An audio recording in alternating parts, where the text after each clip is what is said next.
नमस्कार। आज हम एक अहम मुद्दे पर बात कर रहे हैं, भारत से प्रतिभा का पलायन, जिसे अक्सर ब्रेन ड्रेन कहा जाता है। जी बिल्कुल।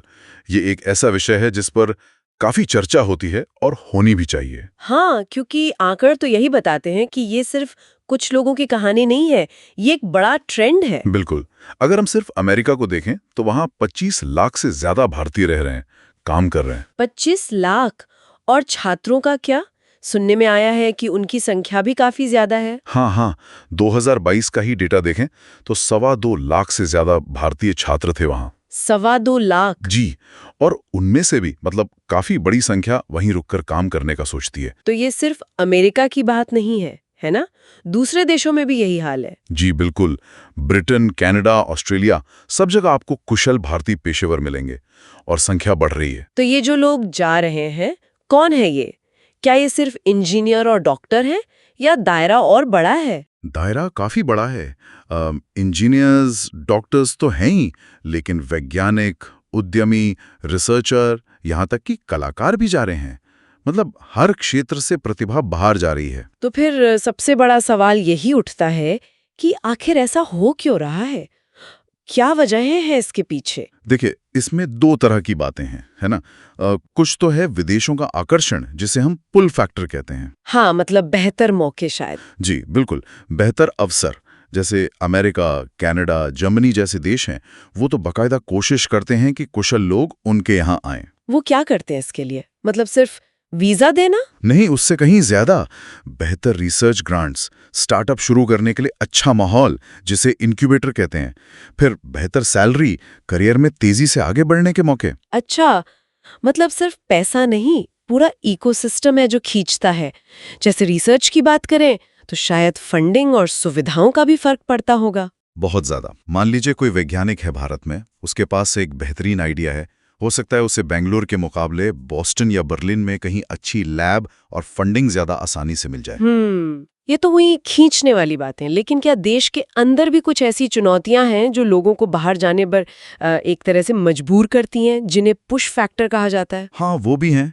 कई बार रिपोर्ट्स में जिक्र आता है नौकरशाही का, पुराने नियमों का। लाल फीताशाही जिसे कहते हैं। जी बिल्कुल। फिर रिसर्च जैसे क्षेत्रों में फंडिंग की कमी एक बड़ा मुद्दा है। हाँ, मैंने कहीं पढ़ा था कि भारत अपनी जीडीपी का शायद 1% से भी कम R&D पर खर्च करता है। सही पढ़ा आपने, करीब 0.7%। जबकि आप अमेरिका को देखें, वो लगभग 2.8% करते हैं। चीन भी 2% से ऊपर है। तो ये फर्क तो जमीन पर दिखता है। इसका कोई उदाहरण, मतलब किसी के अनुभव से ये बात सामने आती है? बिल्कुल। जैसे एक न्यूरो साइंटिस्ट हैं रिया, जो अभी बॉस्टन में है। उन्होंने बताया था कि कैसे भारत में उन्हें अच्छे रिसोर्सेज के लिए कितना संघर्ष करना पड़ता था, जबकि वहां वो पूरी तरह अपने शोध पर फोकस कर पाती हैं। तो ये पैसे या सुविधाओं की कमी से आगे बढ़कर सिस्टम की भी बात है। हाँ, सिस्टम की भी और काम करने के माहौल की भी। कभी-कभी जो एकेडमिक या कॉर्पोरेट कल्चर होता है, वो थोड़ा दमघोंटू सा लग सकता है। हायरार्की बहुत होती है। अच्छा, ये हायरार्की वाली बात भी जरूरी है। शायद टोरंटो में एक AI इंजीनियर अरुण का अनुभव इसी से जुड़ा था। हाँ, उन्होंने यही कहा था कि भारत में अक्सर आपकी उम्र या पद ज्यादा मायने रखता है आपके आईएएस से ज्यादा, जबकि विदेश में उनके नए विचारों को सुना गया, उन्हें महत्व मिला, भले ही वो टीम में नए थे। तो ये भारत के प्रति कोई प्रेम की कमी नहीं है, बल्कि बिल्कुल नहीं।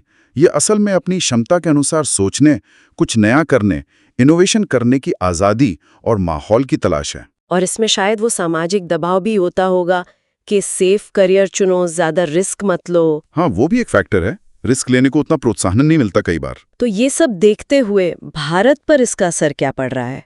क्या ये सिर्फ नुकसान ही है? नुकसान तो है, जाहिर है। हम अपनी सबसे अच्छी प्रतिभा खो रहे हैं। भविष्य के इनोवेशंस का नुकसान हो रहा है।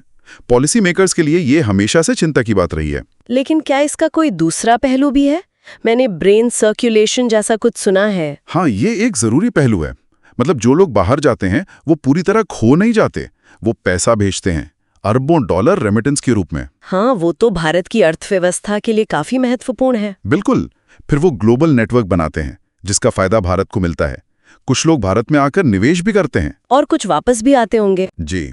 कुछ लोग नया कौशल और अनुभव लेकर वापस भी आते हैं या फिर विदेश में रहते हुए भी भारतीय संस्थानों के साथ मिलकर काम करते हैं। तो ये एक तरह का सर्कुलेशन है। तो फिर यहाँ सवाल ये उठता है कि क्या भारत को सिर्फ इस सर्कुलेशन या प्रतिभा के निर्यातक होने से संतुष्ट होना चाहिए, या फिर कोशिश ये होनी चाहिए कि प्रतिभा यहीं रुके, यहीं फले फूले? मेरे ख्याल से कोशिश तो यही होनी चाहिए कि हम ऐसा माहौल बनाएं कि लोग यहीं रहना चाहें, यहीं अपनी क्षमता का पूरा उपयोग कर सकें। तो इसके लिए क्या किया जा सकता है? समाधान क्या हो सकते हैं? समाधान उन्हीं वजहों में छुपे हैं जिनकी हमने बात की, जैसे शिक्षा व्यवस्था, उसमें सुधार लाना होगा।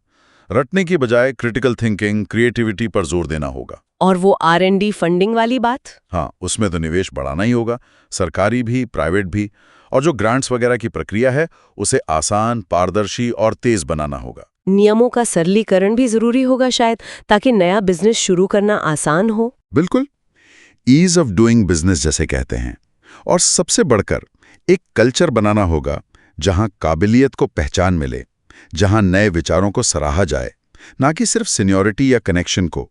इसमें क्या वो रिस्क लेने वाली बात भी आती है, मतलब असफलता को स्वीकार करना? बहुत जरूरी है।